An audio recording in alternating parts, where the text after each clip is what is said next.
Elements within that are also fighting me, who are also benefiting from the system. And that is the greatest problem we have. And they are just pretending. And I will flush those elements out and send them to ICPC to handle them, because nobody can hold this country to ransom. So I'm giving them the last chance to conform to what will help Mr. President to reset the country. So this is the distance. And then we are also leveraging on the contracts we signed. It's 14 days we are going to give notice. I've had more than 10 different meetings with contractors where we discuss this. We developed the design. We even developed the cost of doing concrete from the first principle. How much is cement? And the cement factories, the Dangote, the Bua, they have agreed to give special discount to our contractors who are going to engage on concrete roof pavement. And many contractors are already doing it. Not all the contractors are in this gang up. Many contractors have come to sign addendum doing the road pavement. Those who are meeting are going to be losers. And before them, they will see that we do the job and we will do it very well. Yes?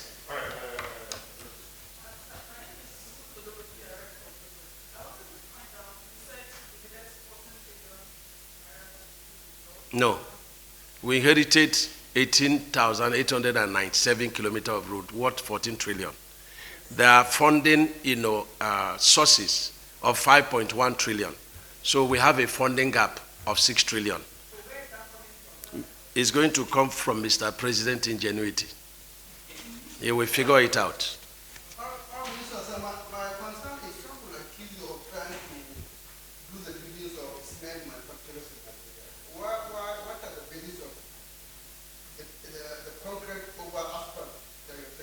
You are just asking a question for you have, it's a premeditated mind. Because I have explained myself here, and I've told you that asphalt inflection is on a geometrical progression, whereas that of, what is it called, concrete is on arithmetical progression. And there are so many advantages. We should grow our economy. Why do we need to import bitumen when everything we have is local? And there are a lot of advantages. What is my reach? Okay, even if taking it for that, I want to increase the local production of cement. Is it not growing the economy? Is it not what you are saying? Is it not what the economics principles are talking about? Why do you import when you can leverage on what you have? So what is the growing the distance of cement distance? Sometimes people just look at the dark side of it without this thing. Okay. We are not saying that there should be no asphalt, but asphalt, agree with us that your variation is going to be limited to 5% throughout the life of your project. That's all we are saying. And you guarantee that when you build this project, you are a very good contractor. You guarantee that it will last 15 years. And let me tell you something. In an international bidding document, and of course local one, if you're a contractor and you have a contract, the bidding document requires that you have gone to site. You've satisfied yourself with the conditions of the site. The geotechnical condition, the physical condition, the flood level, everything about that. You've made yourself properly acquainted. And if there are things that you observe that were not there, you have to bid for it in the distance. And these are part of the technical and commercial evaluation. So people get to site and say, oh, the site conditions have changed. And they begin to increase the price of this. It will not happen under me. It's your responsibility to have checked and even use your big company, as you quoted, to check the soil condition and so on and so forth.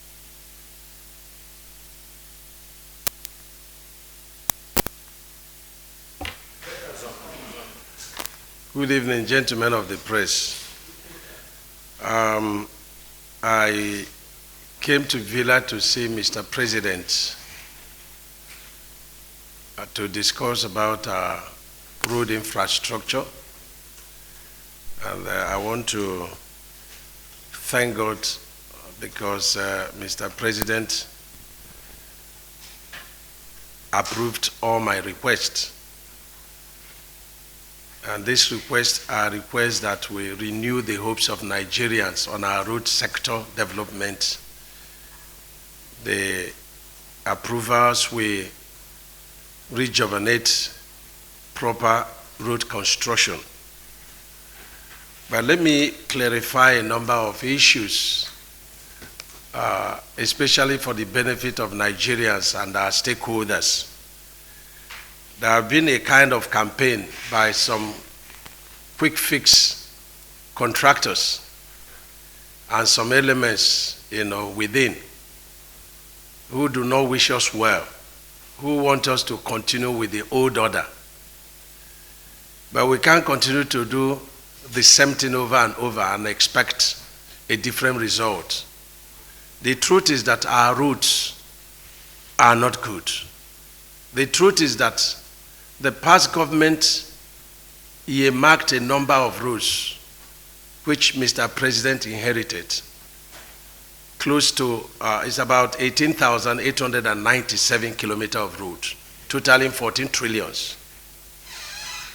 And by the mechanism of funding, by the ingenuity of our President Bola Tinubu, we are sure of funding of about 5.1 trillion, then leaving 6 trillion gaps.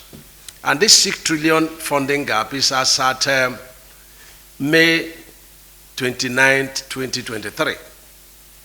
And so if we go by the level of augmentation and price increases, which is one of the bases of our fight, if there is anything like fight, is that we don't have this 6 trillion to complete this project based on what we inherited.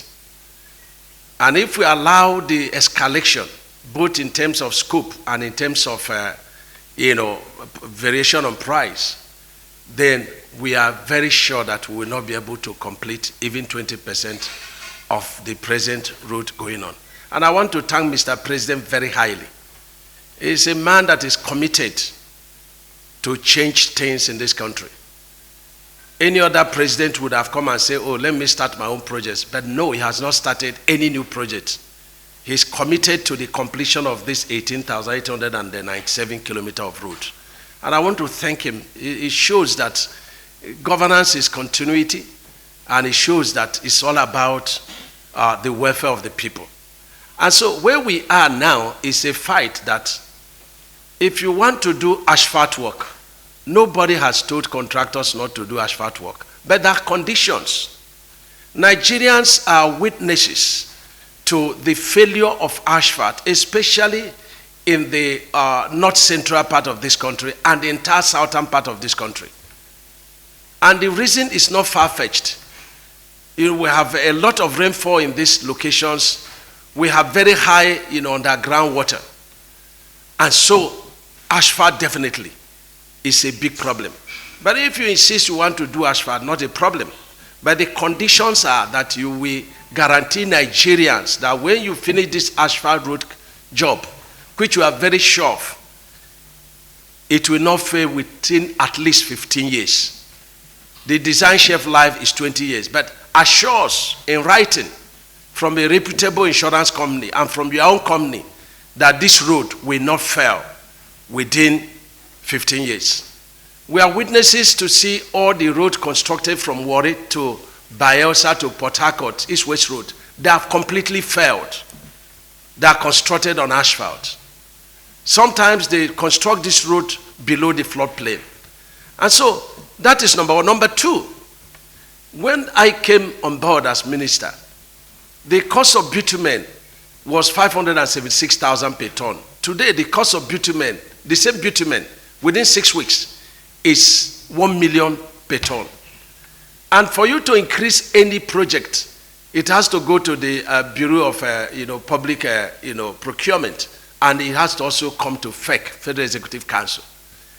And so with this kind of mechanism on the volatility of the international oil market, which has the consequences on the asphalt, because it's a byproduct of refinery, and also the dollar pressure, the pressure on the naira, we are saying if you are doing asphalt, please let us have a contract so that you will not vary the contract beyond 5%, which is what is allowed in the contract. So, and you are not going to import adulterated bitumen. Why is it that when you bring bitumen here, you are putting modifier, enhancer, this and that? The question is, in overseas, do they put all these things? So why would you allow adulterated bitumen and then you come here, you say you are putting modifier, And we are witnesses that in the 50s, the road constructed on asphalt in the 50s were much more durable than what we witness today. So this is all that we are saying. We are not saying people should not, construct roads on asphalt. But if Nigerians are saying they should not have value for their money, the road should be continue to be constructed every year, the same road, then it's very unfortunate. And that is what my ministry is fighting. And we are ready and very courageous to defend this. Our land that is gang up by contractors, but there is no going back. And Mr. President is backing this position. We are offering alternative. And what is the alternative? The alternative is what High Tech is doing in Lagos with Dangote. The alternative is for you to go to Apapa Oshodi Expressway and see what they are doing on concrete. Every day you have over 500 static loads from the wharf loaded on that road. You will not see any crack. No asphalt work, no matter who did it, can sustain that. And so we are saying that concrete is very friendly with water. And so we want you, contractor, to have an alternative. There is a catalyst in the use of concrete pavement. It will create jobs for our people. Everything about the construction is local. 10 manufacturers of cement have indicated interest to build cement factories. That is good for economy. It will reduce pressure on the naira. The road is going to be much more durable, and some people say it's more expensive. It's not more expensive. Some people put even 3 binders on their road construction, and yet the roads will fail. So this is the alternative we are offering, and it's not by force. And clause 51 of the general conditions of contract, which form part of the contract we sign with the contractors, allows us to do this. And that clause says that the employer, which is Mr. President, represented by the Honorable Minister for Works, shall have the powers, the legal rights, the liberty to change the quality of an ongoing contract, to change the quantity, to change the scope, to change the quality. And this is what we are leveraging on to do. And I want Nigerians to support that our roads should be constructed on concrete. And of course, it's going to bring a lot of our local contractors to come and compete and create jobs and reduce capital flight. There is no amount of gang up within and outside that is going to change this. So far, we are fighting for the interests of the people, backed by God and approved by Mr. President. There is no going back. I need the support of Nigerians on this renewed hope on our road sector. If you go from here to Lokoja, to Benin, to Warri, there are no roads. You see queues by tanker drivers. I got a warning letter from Nupeng threatening to down, their services if the roads in Warri, Benin, Port Harcourt are not fixed. We have directed the contractors to go and start meaningful work.